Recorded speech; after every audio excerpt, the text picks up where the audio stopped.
Hi folks, this is a discussion on the still I use and the things I try to do to improve the quality of the spirit I produce. Having used the still for about a year, I've learned a few things about how to get it working and how to get around a few of its limitations.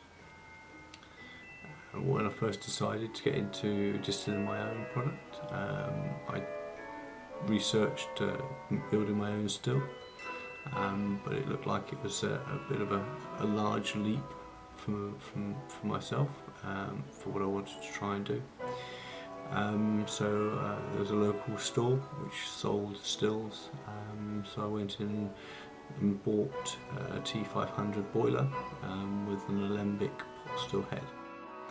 As you can see from the clip, I was putting so much force into trying to do the nut up that I actually bent the tube that comes out of the head, the condenser tube. It was then I realised that the nut thread was slightly longer than the flange on the head, so the nut was completely tight and screwed in and couldn't go any further, and yet it still wasn't tight enough to actually clamp the head solidly on the O-ring onto the lid of the still. So it was always good to leak. It always sort of twisted easily if you held onto it and moved it. It's just never going to work very well, and it's dangerous in itself to have the vapours leaking out of there. So what I did was I took the nut off and using PTFE tape I wrapped it around the thread, particularly around the base where it goes on the inside of the lid, such that when it's screwed in tight, that PTFE tape would cut into the hole in the lid and give it a good seal there. I created a washer from card and PTFE tape wrapped around it, and used that because it gave a slightly thicker and more solid base for the flange to come down onto. And those two together meant that the nut now doesn't reach the top of the flange when it tightens up fully, which means I get a nice good solid seal on those two parts. I also wrapped the remainder of the thread with PTFE tape, so it actually seals properly into the inside of the flange, so I get a really good seal for all those parts and I don't have any vapor leaking out of there now. The second problem that the still has is that it's a 2 kilowatt heater with no control over it, so you just turn it on, you get 2 kilowatts of power. For me that meant a 10 litre spirit run, for instance, would go from first drips through to completing the end of the tails in about an hour, smearing the heads into the hearts and the hearts into the tails, making it really difficult to get good clean cuts on it. I don't know whether it's the same for all these boilers, but I found that my boiler actually has two elements in it. There's a 1.5 kilowatt element and a 0.5 kilowatt element. So I've been lucky to be able to have that boiler modified, so I can now actually switch individual elements on and off. So rather than just having a simple on-off 2 kilowatt switch, I can now switch between 2 kilowatts, 1.5 kilowatts, and 0.5 kilowatt. And I tend to use the 0.5 kilowatt when I'm doing a spirit run. It allows it to go a lot more slowly when it's working through, particularly with the smaller quantities of liquid that I have.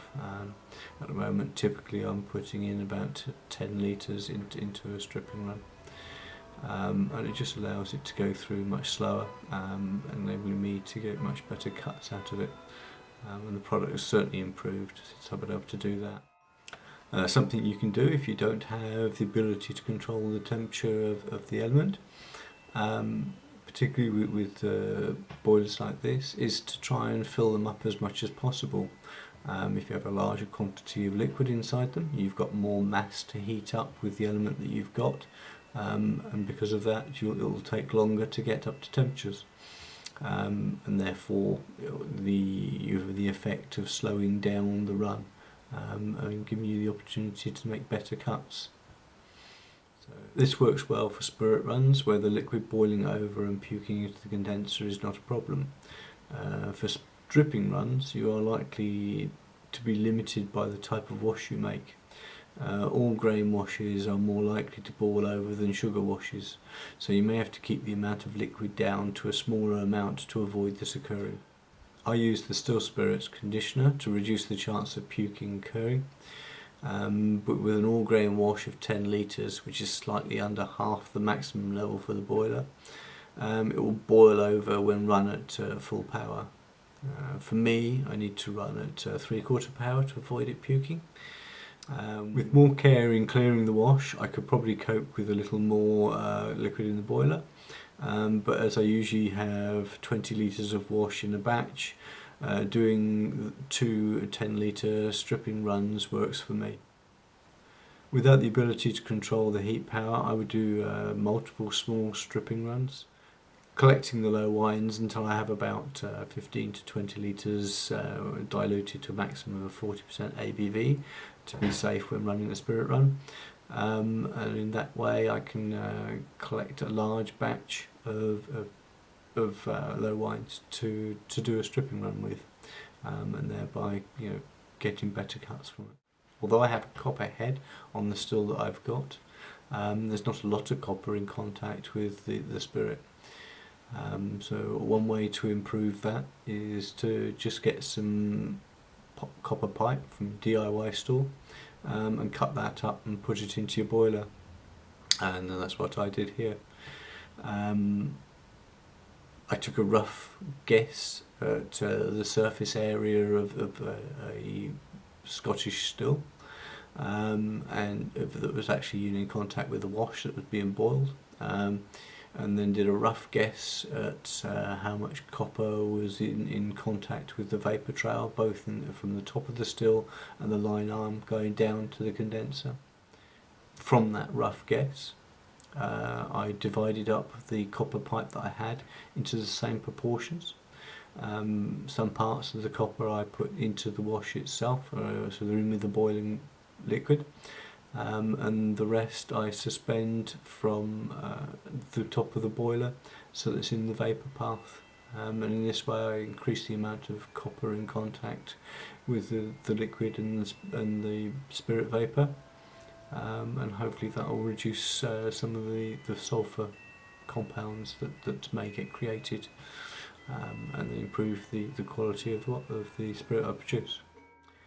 My plans for the future, I definitely want to get hold of a electric control so I can vary the heat output from the elements much better, and then I can set it to just how I want the flow to come out of the still, and that will help me to get much better cuts. There's a copper dome available for the still that I've got, so that's one of the things that I plan to try and get. I particularly like lighter whiskies, things like Spacesides, and as a consequence I would look to try and increase the amount of reflux that I'm getting to produce a lighter whiskey, similar to the Scottish stills. The taller stills tend to produce a lighter whiskey than the shorter stills, so that's the sort of thing that I'm aiming to try and emulate. Well, that's all for today. I'll see you next time.